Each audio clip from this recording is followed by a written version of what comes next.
If you've ever tried to learn French, you've probably hit a wall, a very specific wall, the numbers. In this explainer, we are going to pull back the curtain and decode the strange, but actually very logical system behind how the French count. So let's just dive right in with the big one, shall we? The number 97. In French, it's 97. If you translate that word for word, you get 420, 10-7. How in the world does that make sense? Well, that's the big mystery we're going to solve together today. But before we get into all that crazy-sounding math, we've got to start at the beginning. And the good news is, French numbers don't start out complicated. Actually, they begin pretty logically. So let's build ourselves a solid foundation. Okay, here are the absolute basics, 1 through 10. 1, 2, 3, 4, 5, 6, 7, 8, 9, 10. These are your building blocks for pretty much everything else.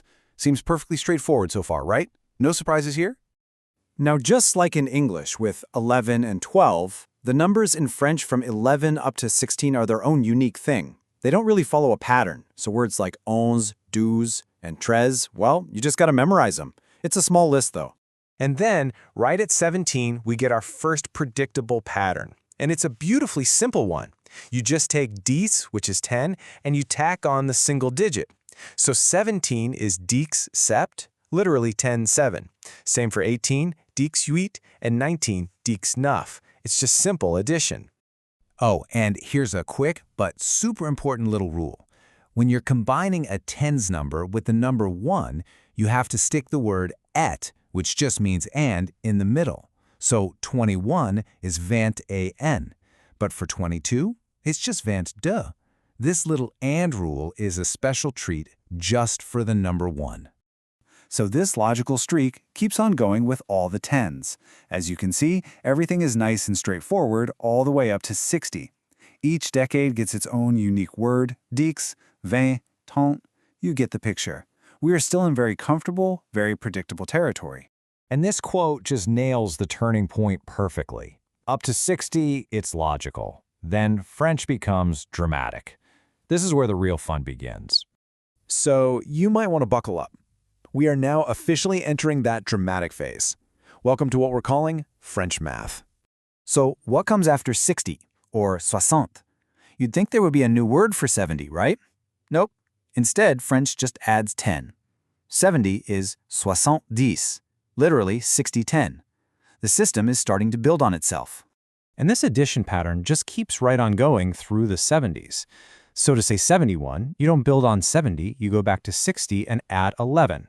71. See? This is where memorizing those unique numbers like ons earlier really starts to pay off. It's all connected.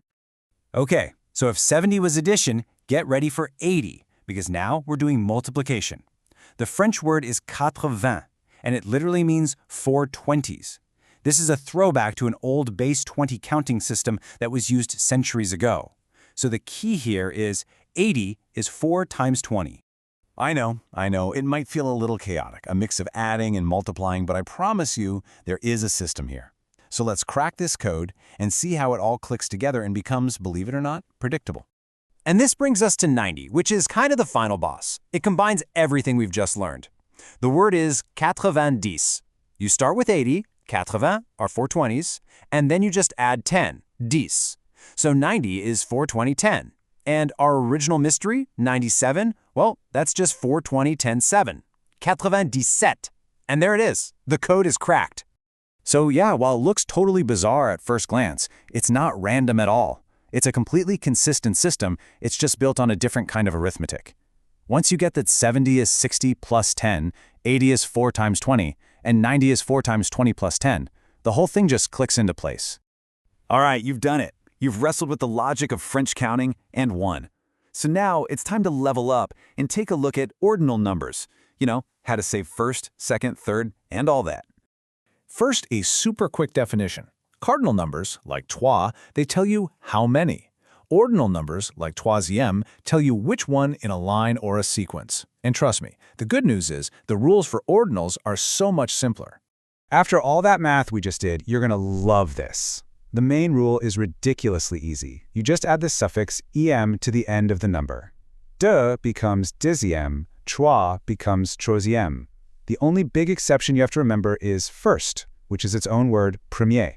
Other than that, you've just got a few tiny spelling tweaks like an F changing to a V for ninth, neuvième. So what are the main takeaways for ordinals? Well, first, remember that première is the only one that changes based on gender.